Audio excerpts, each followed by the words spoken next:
All right. Welcome to FIREchat, where we talk about financial independence through real estate over here at the Inland Empire Real Estate Investment Club. Today we have Augustine with us. Did I say that correctly? You said it correctly. It can also be Augie. I was going to ask you if you go by Augie, so perfect. Perfect. Augie, welcome. Where are you joining us from today? I live in Arupa Valley, California, as part of Riverside County. I've been here about 6 years. Originally came from Woodard, California, which is a lot more populated, a lot more crowded. Gotcha. So it took a while to get used to the extra heat over here, but it's good. Okay. So what originally brought you out from Orange County, right? Actually, Whittier's in LA County, close to LA. Whittier is LA? Yeah. Really? I thought we saw Whittier was OC. Okay. Well, what brought you out here originally? Well, I retired back in 2012. There was a big downsize to the company, Southern California Edison. And my wife says, well, the grandkids are way out there in Arupa Valley. How about we make a move? Yeah. It's pretty up there.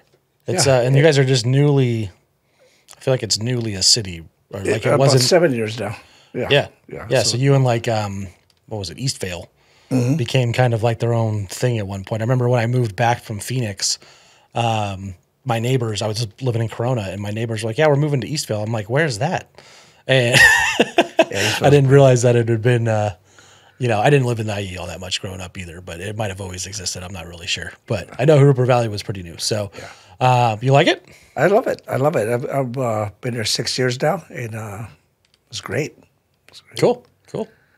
So, and you said you have grandkids? I've got 2 grandkids, a boy and a girl, both.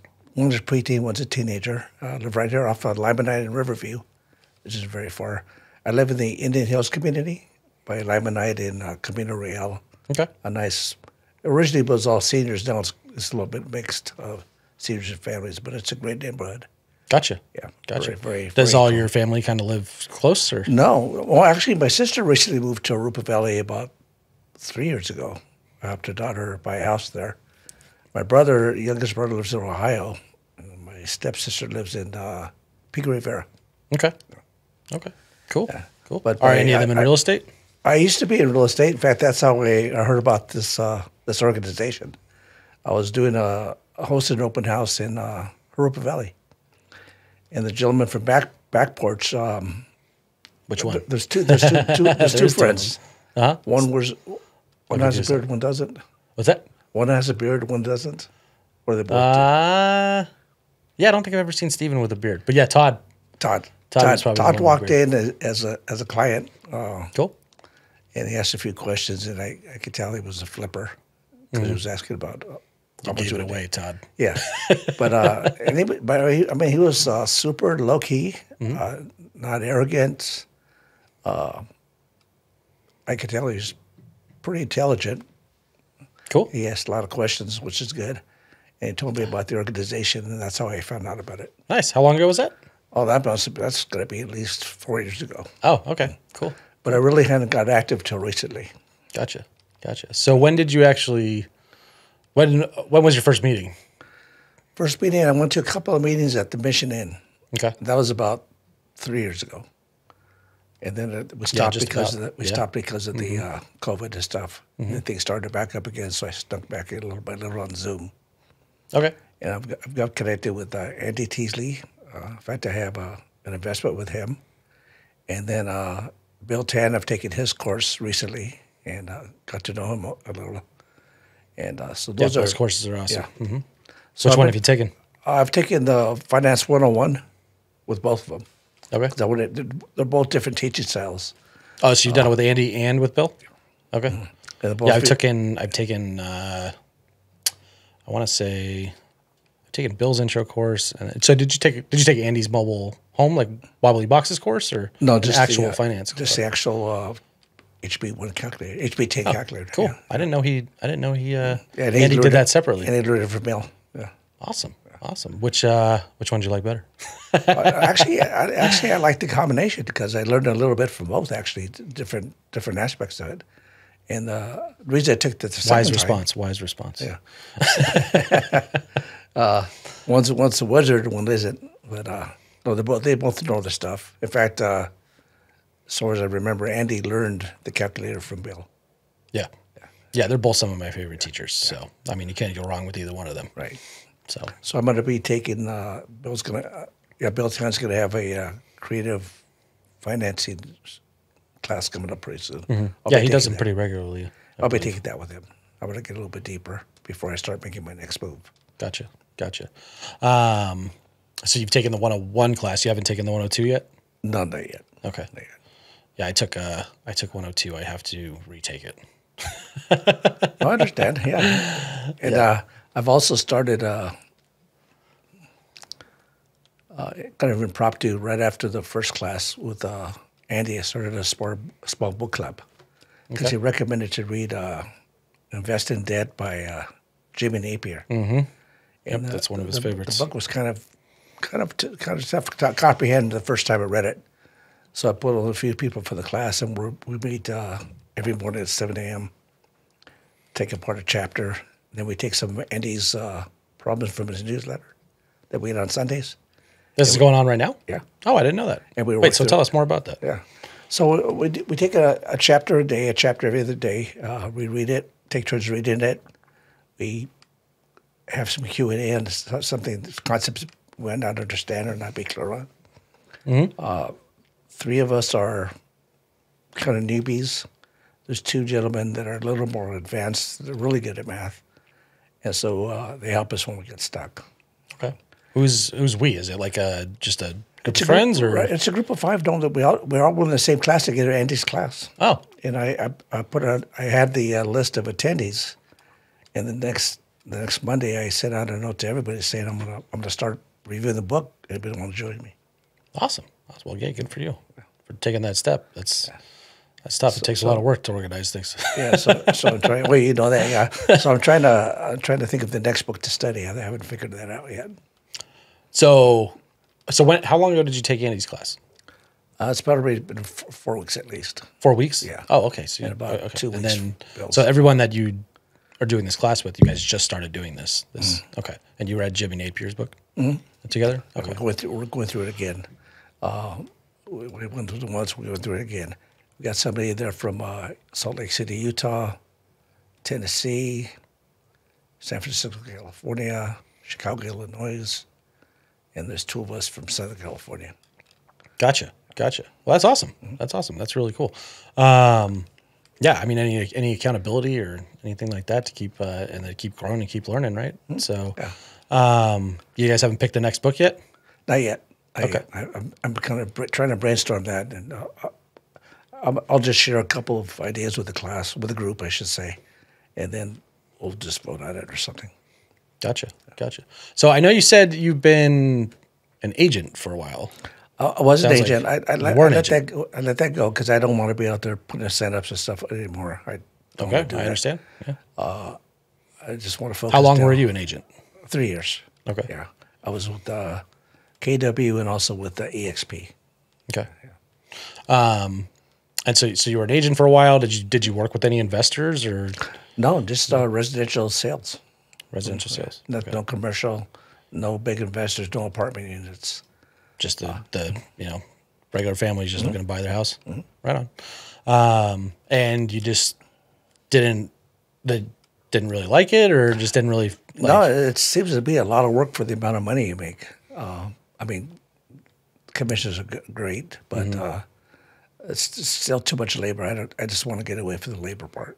I want to use my head and my mind.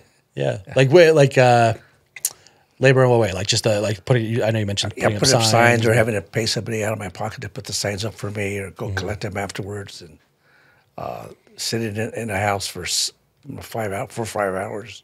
I mean, I could do other work, but I didn't feel that productive. Gotcha. How many transactions did you do? I'd say a total of about 8. Yeah. Very, very part-time. Yeah. Okay. So that you were doing that part-time. Okay. Yeah, being a part-time agent's tough. It's very tough, yeah.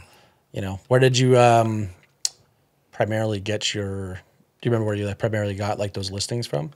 People I know, my immediate family, neighbors, friends, associates. And I didn't do very much marketing. Gotcha. I wasn't looking for the one sale a week or anything like that. Yeah, and I feel like a lot of agents probably start that way, and then from there you figure out if you really want to do this or not. So, well, that's cool. It was a pretty good first step into real estate. Was that the first? Yeah, my very first step, and I knew there's a lot of many ways to earn money in real estate, many different facets. Real estate sales is one, and it's not my cup of tea. But when I heard about notes and other types of investment, it got my attention, and I think it will accomplish my 5-year goal much faster. Okay. Yeah. So, all right. So you said a couple things in there. And with less physical labor. Yeah, for sure. Okay, a couple points you just mentioned. So you're interested in notes, and you have a 5-year plan. So I want to hear about both of those. So let's start with the 5-year plan. We'll wrap back to notes. Okay. So you're talking 5 years from now, or 5 years from like you put this plan in place 2 years ago? No, 5 years from 2023. Okay. Yeah. All right. Let's hear it. So I retired 10 years ago, and that was 10 years earlier than I had planned. So my goal that I had written down was cut short by about $500,000 because of time. I also lost an income of $120,000 per year for 10 years, which is another $1 million. From retiring, or? Yeah, because I wasn't working anymore full time. What did you do? I was an IT manager for Southern California Edison. Oh, yeah.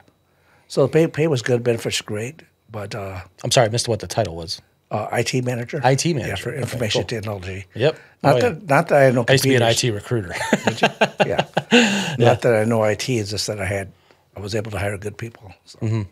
How long did you do that? I did that for 10 years, and before that, I did different aspects in Edison for 15 years prior to that.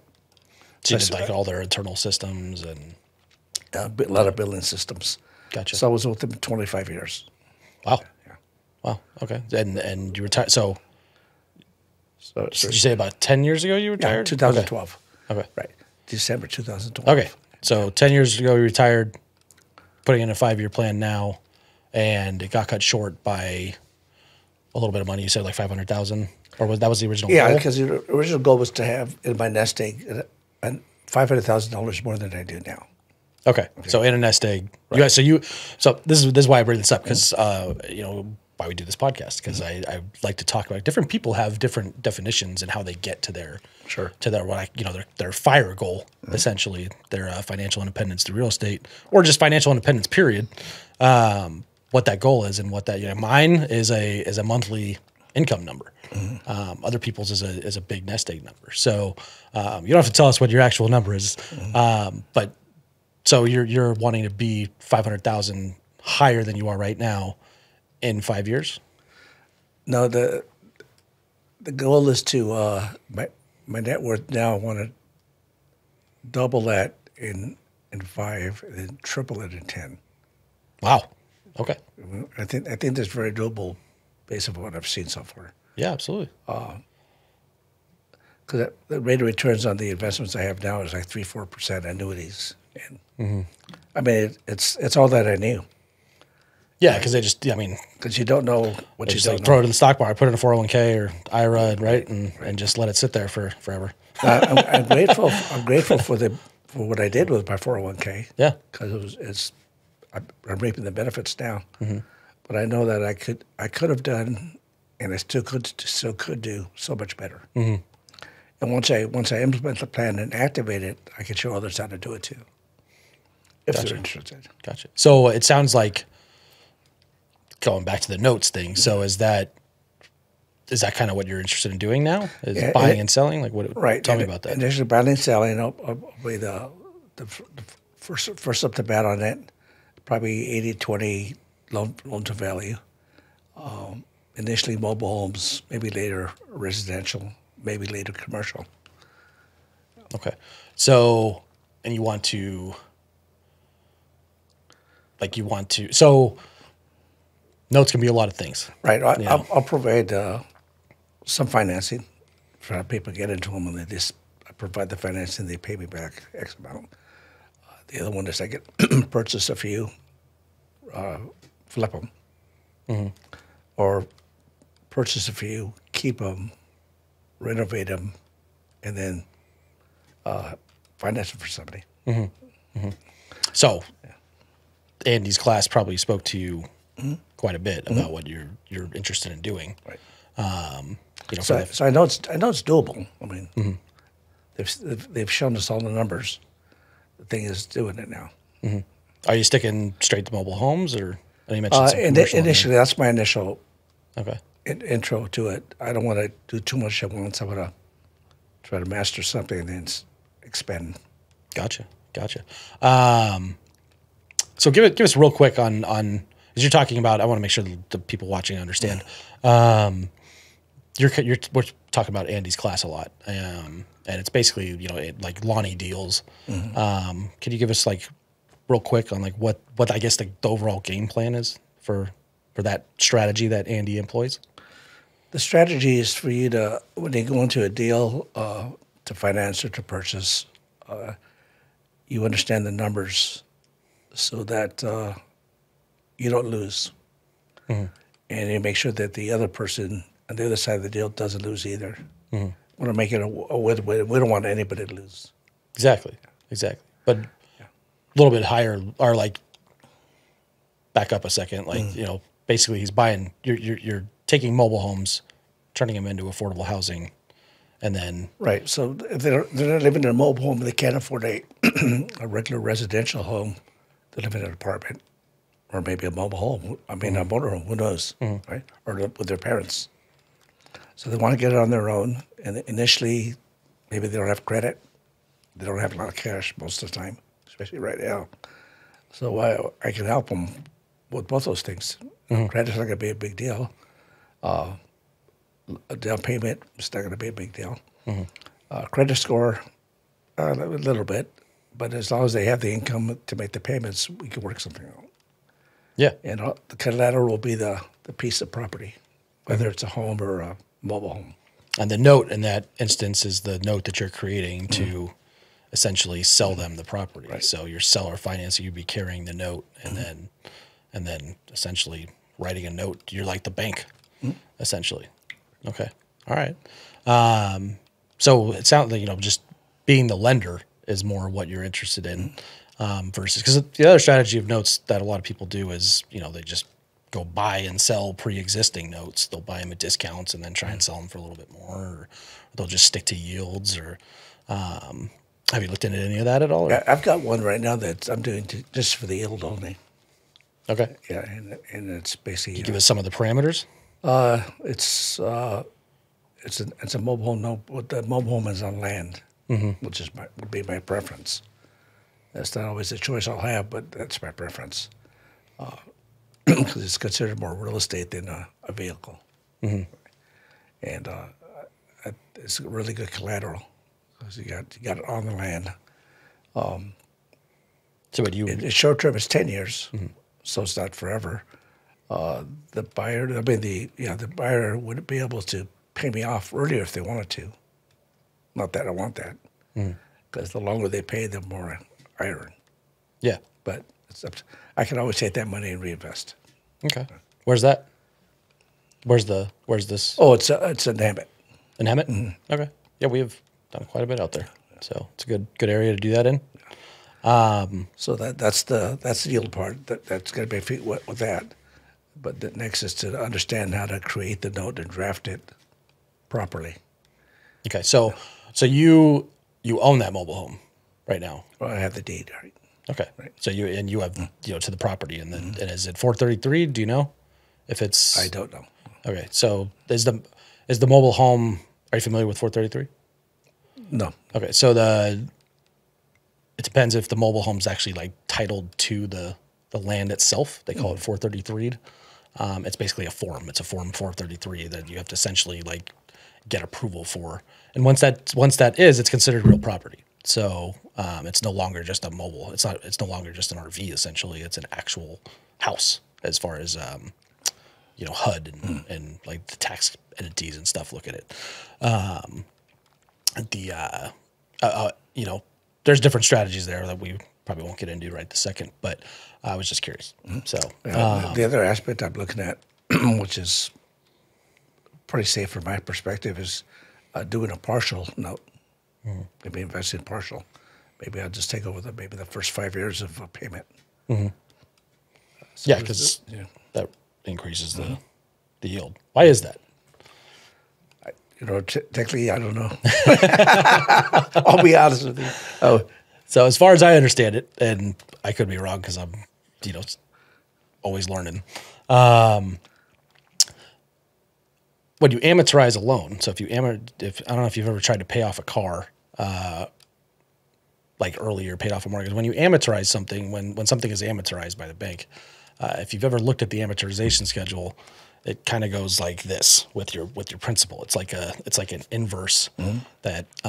So essentially, at the beginning of your loan, you're getting you're paying most of the interest at the. So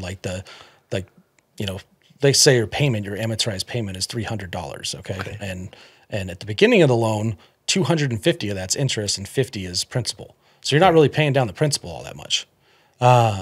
Whereas at the end of the loan, it's like the inverse. So you're paying all the interest up front. So if you ever tried to pay off your car really late in your, let's say you paid a car payment, you have a 7-year car payment, and in year 5, you're like, oh, I really want to get this thing paid off anymore. When you start making bigger payments, but you realize you're not really saving any interest because not any interest, but not as much interest, nearly as much interest as you would have if you paid the extra payments at the beginning of the loan, because the bank already got all their interest out of you up front. Then you're just paying the principal. So when you buy the first half of the note, you're basically buying the interest off because then the payments aren't reducing. Again, I'm probably messing that up. Andy, if he was here, could correct me. But what is this? So it raises the yield.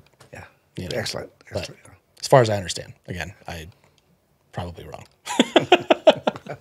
I'm just the tech guy after all. I don't know how to do any of this stuff. So, but anyways, so how many mobile homes do you have to do to reach your goal? Have you figured that out? Like if they all net you a certain amount, or do you know how many you have to do in the next 5 years? Yeah, I want to increase my net cash flow by another 2,000 over the next 5 years, and then double that years 6 to 10. Just for inflation and everything. But the growth I'm looking at is I'm going to have to probably end up doing one a month at least. One a month? Yeah. Okay, so that's one completed deal, or as far as not just flipping, or not just fixing it up, but you got to actually sell or actually acquire a mobile home, or at least I guess you could do it in stages, or at least you got to be finishing. So you want to write one note. If I'm basically you want to finance one note, create one note every single month for the next 5 years to hit your goal. Yeah. And I think that's doable, and it would get me to where I want to go. And as I do more, I'll get more efficient, and maybe I could do more than one a month. So that's the game plan originally. Now, initially, I might start off with 3, 5, 6, just to get the ball rolling, but then trim them down to about one a month. Gotcha. So are you? I mean, because if I'm looking at it, it sounds like you have money to do this with. Either you're going to use your 401k or your IRA or whichever. Have you thought about just lending it to other people, or just buying other notes from people, so you don't have to do the groundwork as far as actually obtaining the mobile home, getting the mobile home, fixing it up, finding a buyer and all that, and just could you hit your goal just deploying your capital? If I could get 15% interest, I could. 15% on a consistent basis. 50% yield? Yes. Okay. Yeah, we'll have to chat at least. Some of it's job. I mean, obviously, if you do your own, the yield's better. And, right. But I mean, you could mix it up. I know there's a lot of people in the club that are already doing this. And sometimes it's tough to sell the note because people don't understand you know, a lot of hard money lenders or just people, sometimes they don't understand that, like the plan, like that, no, we're doing this and it's secured by an actual person. And, you know, because most people that want to give you a loan, like a mortgage, you know, buy a mortgage note, they want it secured by real property, you know, like an actual house. So if you're flipping mobile homes out there, and you're looking for maybe somebody to buy those notes later, it sounds like Augustine might be interested. Sure. We'll take a look at them. Yeah. So, let's see here. So is there anything else that interests you about real estate, or that you've been curious about or want to get into? I know I'm just right now just scratching the surface, so to speak. I infrequently attend the exchange meetings on Thursdays, I believe, at 12 noon. Thursdays. And there seems to be so much variety, and at this point in time, I'm not really able to keep up with all the negotiations going on. But I know I can learn it. Everybody else has. So, not everybody. Trust me. There's stuff that happens in that meeting that goes over multiple people's heads, including myself. but all the time. Yeah, but when I see it happen, I sparks my interest to learn. To learn, even if I don't use that particular aspect. Yeah. But if I have enough tools in the toolbox, I can choose what I want to do. Yeah, it's a very good point. It's a very good point. And then that toolbox just keeps growing. You know, it's like, even if you think you know something, or you think you already learned it, or you know, you hear it again and you're like, oh crap, I forgot about that. and I know to some people who might see this or hear this, I think that 50% is being greedy. I used to think that way when I was earning 50% is being greedy. Yeah. What do you mean? As far as I want too much, I'm expecting too much. I used to think that way prior to this when I was earning 4%, 6% of my annuities. But I know that's it's very possible. Yeah. So are you saying, like, if you were going to get a partner or something, like, and you were splitting it 50-50, that right? Well, no, that's not a bad thing, or I lost you on that one. Sorry. That's okay. Maybe I didn't explain it right. Prior to me thinking about 50% return yield, I was also always thinking about 4%, 6%.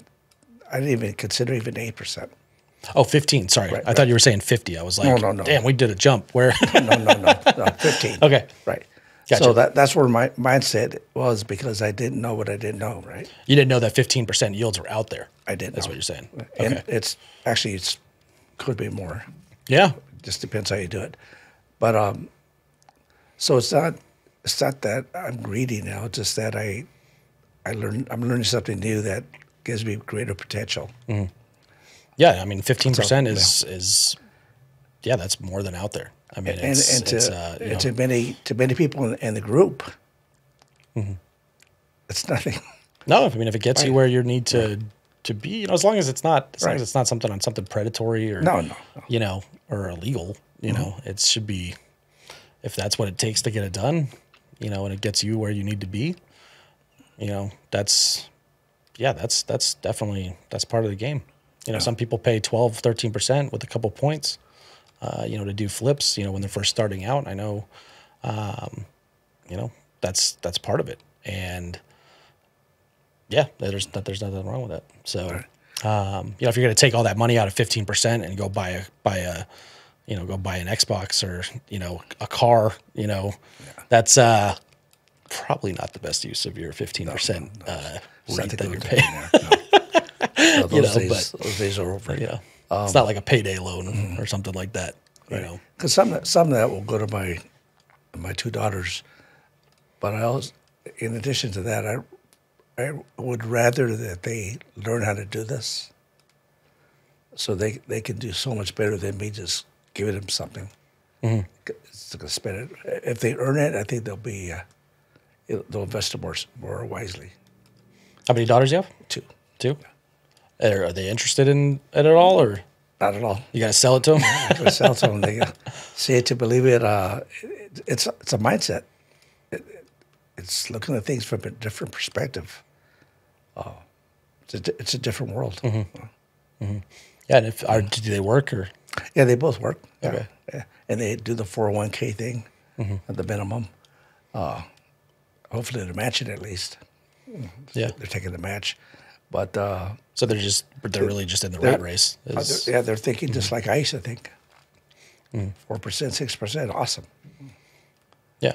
Yeah, and they have a 9-to-5 job that they go and then put their 401k in and not really thinking about. Yeah, get their 2 to 4 weeks vacation once a year. And their kids. That's life. Yeah, they both have kids? Is that your grandkids? The youngest one does. Okay.